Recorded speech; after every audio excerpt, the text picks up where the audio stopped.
morjes! Aika näyttää tekniikkaversio numero 2, jota voit hyödyntää sitten tässä Moonwalking Challengessa.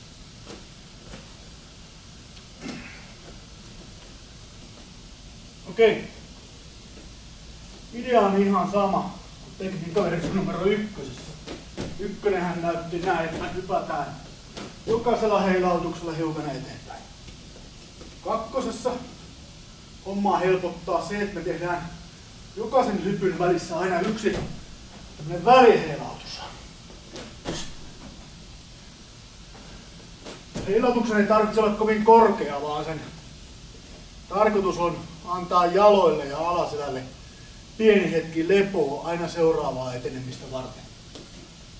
Totta kai heilautusten määrät näin ollen nousee, mutta tää säästää hiukan jalkoja ja auttaa jaksamaan sinut sitten paremmin loppuun asti. Hyvä, ei muuta kuin jumppaamaan. Kiitos kun katsoit.